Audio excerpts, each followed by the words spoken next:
Halo Malaysia, terima kasih kerana sudah menonton video-video berita-berita terkini daripada channel ini. Sebelum kita mulakan berita seterusnya, jangan lupa tekan butang like, komen, share dan subscribe. Setiap komen anda amatlah dihargai. Berita yang hangat pada hari ini. Salam sejahtera kepada seluruh rakyat Malaysia. Berita hari ini dipetik daripada beritaharian.com.my bertarikh 27 Ogos 2022 bertajuk PRU 15 mungkin November atau Mac depan. Berita penuh. Penganalisis politik berbeza pandangan mengenai tarikh kemungkinan PRU umum Pilihan Raya Umum ke-15 diadakan susulan kerajaan mempercepatkan pembentangan bajet 2023 3 minggu dari tarikh sebenar. Ada berpandangan parlimen boleh dibubarkan sebaik sahaja bajet dibentangkan tanpa perlu melalui proses perbahasan atau diluluskan, manakala ada berpendapat tempo perbahasan bajet yang kebiasaannya memakan masa selama 8 minggu bakal menyaksikan PRU ke-15 akan diadakan pada tahun hadapan. Fellow Kanan Majlis Profesor Negara Dr. Jehniri Amir berkata keputusan kerajaan mempercepatkan pembentangan bajet 2023 menjadi isyarat jelas bahawa PRU ke-15 bakal diadakan tahun ini. Beliau berpandangan Perdana Menteri Datuk Seri Ismail Sabri Yaakob dijangka membubarkan parlimen beberapa hari selepas bajet dibentangkan. Biarpun sebelum ini Menteri Keuangan Tengku Datuk Seri Zafrul Tengku Abdul Aziz menafikan bahawa kabar angin bajet 2023 akan diawalkan, akhirnya ia tetap diawalkan dan ini adalah petanda jelas bahawa PRU ke-15 sudah hampir. Tidak pelik jika Perdana Menteri bubar parlimen selepas bajet dibentangkan kerana ini pernah berlaku ketika pentadbiran pertama bekas Perdana Menteri Tun Dr. Mahathir Mohamad. Ketika itu parlimen dibubarkan biarpun bajet belum diluluskan di parlimen, katanya kepada Berita Harian hari ini. Jehniri berkata, sekiranya parlimen dibubarkan sebaik sahaja bajet 2023 dibentangkan, PRU ke-15 dijangka diadakan pada awal November ini. Katanya, jangkaan itu berdasarkan tempo bermula daripada mesyuarat Suruhanjaya Pilihan Raya SPR bagi menentukan tarikh penting berkaitan pilihan raya. Sudah pasti SPR mahu mengelakkan pilihan raya umum diadakan pada Disember atau Januari depan kerana tidak mahu bertembung dengan musim tengkujuh, katanya. Sementara itu, pensyarakanan Pusat Perdana Fakulti Teknologi dan Informatik Razak Universiti Teknologi Malaysia UTM Dr. Mazlan Ali menjangkakan PRU ke-15 diadakan sekitar April tahun depan biarpun pembentangan bajet 2023 diawalkan. Jelasnya sudah pasti kerajaan mahu rakyat menikmati segala inisiatif yang disalurkan menerusi bajet berkenaan jika ia adalah belanjawan yang pro rakyat. Bajet dibentangkan 3 minggu lebih awal, ia seolah petanda bahawa PRU ke-15 akan diadakan dalam masa terdekat. Bagaimanapun, mesyuarat untuk belanjawan ini biasanya memakan masa lama, standard 8 minggu. Jadi kalau kita katakan bahawa pilihan raya diadakan tahun ini, kemungkinan tidak juga sebab selepas bajet rakyat mesti akan merasa gembira sekiranya bajet itu dilihat pro rakyat. Jadi saya berpandangan kemungkinan pilihan raya diadakan bulan April atau Mei 2023, katanya. Bagaimanapun tegasnya soal pembubaran parlimen adalah hak prerogatif Perdana Menteri untuk menasihati yang di-Pertuan Agong.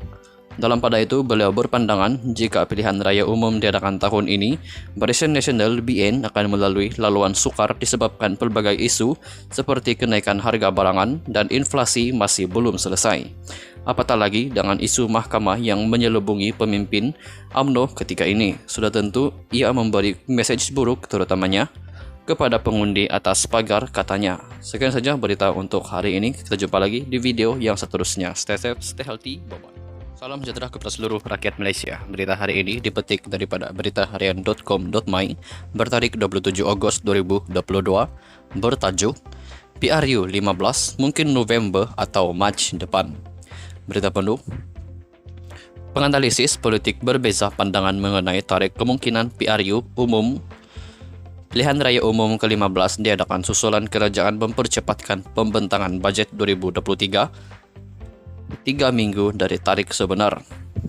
Ada berpandangan parlimen boleh dibubarkan sebaik sahaja bajet dibentangkan tanpa perlu melalui proses perbahasan atau diluluskan, manakala ada berpendapat tempo perbahasan bajet yang kebiasaannya memakan masa selama 8 minggu bakal menyaksikan PRU ke-15 akan diadakan pada tahun hadapan.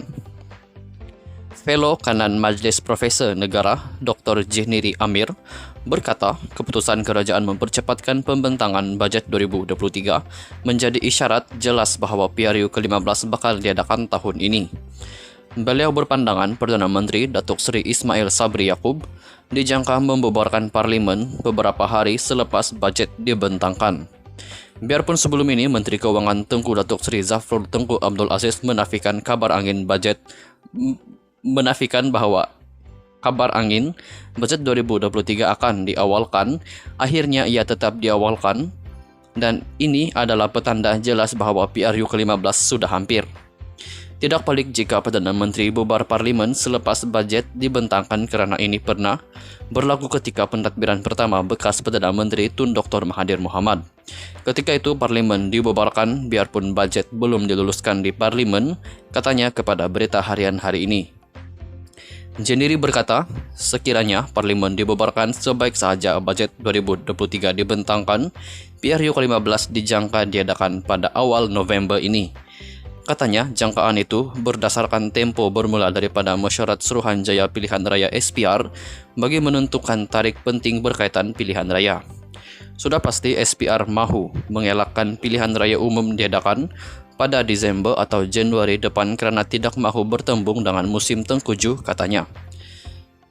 Sementara itu, Pensyarah Kanan Pusat Perdana Fakulti Teknologi dan Informatik Razak Universiti Teknologi Malaysia UTM Dr. Mazlan Ali menjangkakan PRU ke-15 diadakan sekitar April tahun depan biarpun pembentangan bajet 2023 diawalkan. Jelasnya sudah pasti kerajaan mahu rakyat menikmati segala inisiatif yang disalurkan menerusi bajet berkenaan jika ia adalah belanjawan yang pro rakyat. Bajet dibentangkan 3 minggu lebih awal, ia seolah petanda bahawa PRU ke-15 akan diadakan dalam masa terdekat. Bagaimanapun, mesyuarat untuk belanjawan ini biasanya memakan masa lama, standard 8 minggu. Jadi kalau kita katakan bahawa pilihan raya diadakan tahun ini, kemungkinan tidak juga, sebab selepas bajet, rakyat mesti akan merasa gembira sekiranya bajet itu dilihat pro rakyat. Jadi saya berpandangan kemungkinan pilihan raya diadakan bulan April atau Mei 2023, katanya. Bagaimanapun, tegasnya soal pembubaran parlimen adalah hak prerogatif Perdana Menteri untuk menasihati yang di-Pertuan Agong. Dalam pada itu, beliau berpandangan jika pilihan raya umum diadakan tahun ini, Barisan Nasional BN akan melalui laluan sukar disebabkan pelbagai isu seperti kenaikan harga barangan dan inflasi masih belum selesai. Apatah lagi dengan isu mahkamah yang menyelubungi pemimpin UMNO ketika ini. Sudah tentu ia memberi mesej buruk terutamanya kepada pengundi atas pagar, katanya. Sekian saja berita untuk hari ini. Kita jumpa lagi di video yang seterusnya. Stay safe, stay healthy. Bye-bye.